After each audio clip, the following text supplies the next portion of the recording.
যোৰহাটত যৌৱনে আমনি কৰে দ্বিতীয়ৰ প্ৰচাৰ অভিযান আৰম্ভ হৈছে। 2 জানুৱাৰীত মুক্তি পাব নতুন অসমীয়া ছবিখনে।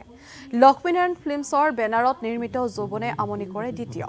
সোমবাৰে যোৰহাটত চিনেমাখনৰ কলা কৌশলীসকলে চলালে প্ৰচাৰ অভিযান। প্ৰচাৰ অভিযানত ভাগ ল'লে অভিনেত্ৰী বৰষাৰণী বিষয়াই। 27 গৰাকী প্ৰতিভাৱান যুৱ অভিনেতা অভিনেত্ৰীয়ে অভিনয় কৰিছে এই ছবিখনত। প্ৰচাৰ অভিযানত ছবিখনৰ নায়ক ভাৰ্গৱ গগৈ, নায়িকা পূজা ডেকাও উপস্থিত থাকে।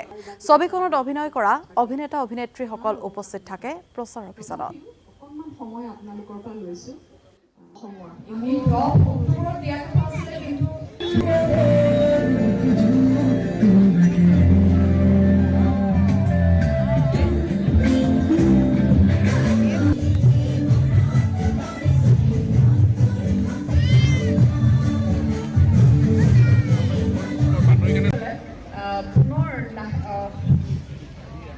যেই চাৰ্জশ্বিটখন দাখিল কৰা হ'ল তাৰপিছতে ক'লে যে অহা বছৰলৈ আচলতে 55 এইবাৰ আকৌ পৰ্দাত ওলাব এই 27 গৰাকী।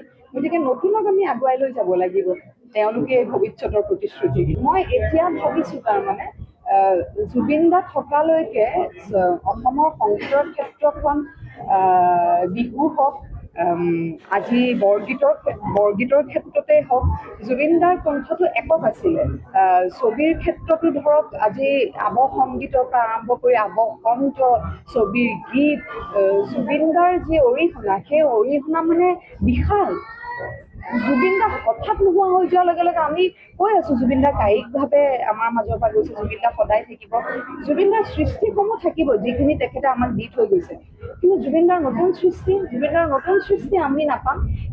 সেইখিনি কথা ভাবিলেই কেতিয়াবা খুব ভাগৰ লাগে আৰু খুব মানে অন্ধকাৰ দেখা নিচিনা লাগে দেই।